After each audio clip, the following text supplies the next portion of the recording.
Hello students, मैं संतोष कुमार गुप्ता आपका ICIT online classes में बहुत बहुत स्वागत करता हूं। आज मैं आपके लिए एक बहुत ही इम्पोर्टेंट वीडियो लेके आया हूं, आरटीजीएस। तो अगर आप मनी ट्रांसफ़र कर रहे हैं, फंड ट्रांसफ़र कर रहे हैं, तो आरटीजीएस क्या है, इसकी पूरी जानकारी, लेटेस्ट जानकारी आपको आज के वीडियो में मिलने वाली है। तो आप वीडियो लास्ट तक ज़रूर देखिए। तो हमारा जो आरटीजीएस है, इसका फुल फॉर्म होता है रियल टाइम ग्रॉस सेटलमेंट। इसका इस्तेमाल बड़ी धनराशि को ट्रांसफर करने में होता है। आरटीजीएस में कम से कम 2 लाख से ऊपर की रकम ट्रांसफर की जाती है। इसके लिए कोई ऊपरी सीमा नहीं है। नेफ्ट के मुकाबले आरटीजीएस काफी तेज होता है।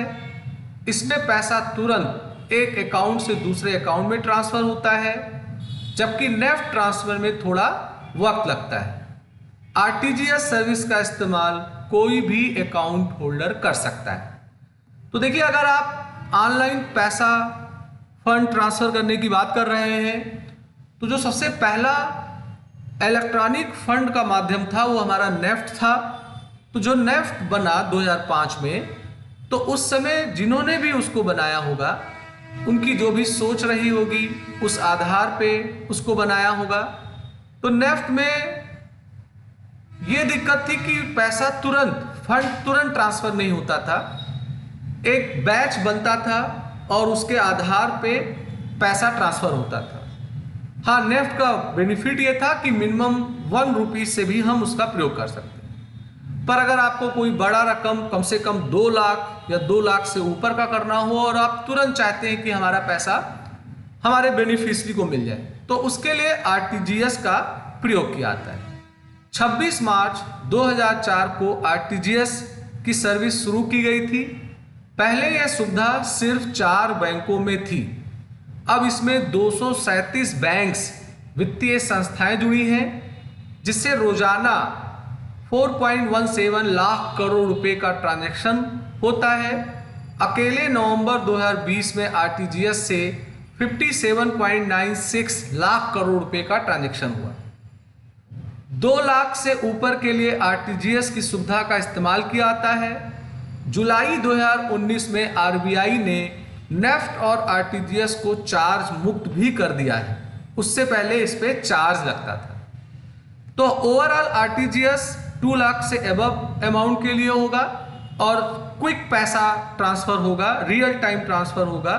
ये इसकी सबसे बड़ी खूबी है। आरटीजीएस के सेटलमेंट की भी टाइमिंग है। आरटीजीएस का समय बैंक के कार्य दिवस में सुबह 9 बजे से शाम 4:30 बजे तक होता है। सैटरडे को ये काम 12 बजे तक होता है। बैंक हॉलीडे और पब्लिक हॉलीडे वाले दिन कोई सेटलमेंट नहीं होता है। आरटीजीएस से पैसे भेजने पर मामूली फीस भी लगती है, जिसे आप अपने बैंक में पता कर सकते हैं। और ये फीस अगर आप ऑनलाइन कर रहे हैं तो नहीं लगता है, ऑफलाइन में आपको लगता है। आरटीजीएस कैसे करेंगे? तो देखिए, आरटीजीएस आप बैंक ब्रांच जाकर भी कर सकते हैं, या ऑनलाइन बैंकिंग की सुविधा है तो आप उससे भी कर सकते हैं। तो अगर आपके पास इंटरनेट बैंकिंग है, मोबाइल बैंक का ऐप है आपके पास, तो आप ऑनलाइन अपना ट्रांजैक्शन कर सकते हैं, फंड ट्रांसफर कर सकते हैं।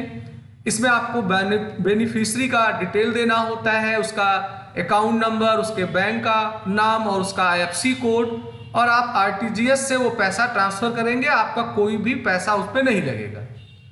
और अगर आपके पास ऑनलाइन बैंकिंग मेथड नहीं है या होते हुए भी आप नहीं कर पा रहे हैं, तो आप ऑफलाइन जाके बैंक पे जाएंगे। आपको एक फॉर्म मिलेगा आरटीजीएस का, और जितने रकम का आरटीजीएस करना है, एक चेक काट के आप ले आएंगे। उस चेक में 2 में आप लिखेंगे योर सेल्फ फॉर आरटीजीएस, और रकम में जितने रकम का आरटीजीएस करना है वो लिखेंगे। फॉर्म फिल करके बैंक को देंगे तो बैंक उसको आरटीजीएस करेगा।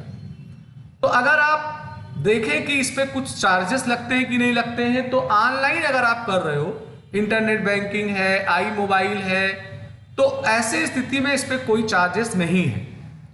और अगर आप ब्रांच में जाके कर रहे हो तो इनोवा ट्रांजैक्शन फ्री है। आउटवर्ड ट्रांजैक्शन में 2 लाख से 5 लाख के बीच अगर आप कर रहे हो तो 24 रुपये 50 पैसे आपके लगते हैं, ये आरबीआई का नियमावली है। और 5 लाख से अगर ऊपर आप गए तो 49 रुपये 50 पैसे लगता है। इस रकम में बैंक वाले फेरबदल कर सकते हैं, माने कम ले सकते हैं, मगर इससे ज़्यादा नहीं ले सकते। तो ये इसके चार्जेस हो गए। अब बात आता है कि क्या आरटीजीएस को हम शेड्यूल भी बना सकते हैं। ऐसे हमारा मान लेते हैं कि कोई पेमेंट है तो हम एक शेड्यूल बना दें कि फला डेट को फला टाइम को वो आरटीजीएस हो जाए, तो आप ये काम कर सकते हैं एडवांस। स्पेशली अगर हमें अपने लोन का ईएमआई चुकता करना है तो ऐसे स्थिति में, या एलआईसी का बिल है मगर वो 2 लाख से अबव होना चाहिए, तो उस स्थिति में हम शेड्यूल कर सकते हैं। अभी यूटीआर नंबर जब हम लोग नेफ्ट या आरटीजीएस करते हैं तो उसके ट्रैक के लिए एक यूनिक नंबर मिलता है जिसे यूटीआर बोलते हैं, यूनिक ट्रांजैक्शन रेफरेंस। ये 22 कैरेक्टर कोड का होता है और आपका जो आरटीजीएस हुआ है उसको यूनिकली आइडेंटिफाई करने के लिए जो नंबर आपको मिलेगा 22 कैरेक्टर का, उसे यूटीआर कोड बोलते हैं। तो अगर आपने किसी पार्टी को पैसा भेजा है, अगर वो चाहता है कि आप भाई कुछ बताओ कि पैसा दिया कि नहीं दिया है, मैं अपने अकाउंट में ट्रेस करूं, हो सकता है उस पार्टी को बहुत सारे लोग अमाउंट दे रहे हों, तो आप ये यूटीआर नंबर उसको सेंड कर सकते हो अपने अकाउंट स्टेटमेंट में। इस यूटीआर नंबर से आपके ट्रांजैक्शन को पा जाएगा। आरटीजीएस को कौन ऑपरेट करता है? RBI, reserve bank of India करता है। एक एलईआई भी होता है आरटीजीएस में, इसका पूरा नाम लीगल एंटिटी आइडेंटिफायर है। ये 20 डिजिट का नंबर होता है। ये भी यूनिकली आइडेंटिफिकेशन के लिए है और ये पूरे वर्ल्ड वाइड यूज होता है। तो एक यूटीआर है और एक आपका एलईआई भी होता है। यूटीआर 22 कैरेक्टर कोड का होता है और हमारा एलईआई 20 डिजिट नंबर का होता है। दोनों का मकसद है ट्रैकिंग करना। तो ये आरटीजीएस का एक डिटेल था जो मैंने आपको दिया है। मैं उम्मीद करता हूं आपको पसंद आएगा। अगर आज का वीडियो आपको अच्छा लगा तो उसे आप लाइक, शेयर, सब्सक्राइब जरूर करिए। बेल आइकन को लीजिए जिससे मैं नया वीडियो बनाऊं आपको उसका अलर्ट मिले। इसी के साथ मैं आज अपना वीडियो समाप्त कर रहा हूं। मैंने आपको नेफ्ट का भी वीडियो दिया है, डिस्क्रिप्शन बॉक्स में उसका लिंक मिलेगा। आरटीजीएस का मैं अभी दे रहा हूं। ऐसे मैं आपको आईएमपीएस का भी सेपरेट वीडियो दूंगा, फिर आपको यूपीआई का सेपरेट वीडियो दूंगा, फिर नेफ्ट, आरटीजीएस, आईएमपीएस और यूपीआई में डिफरेंस भी आपको बताने का काम करूंगा। तो मैं अपना वीडियो यहीं समाप्त कर रहा हूं। आपका दिन शुभ हो।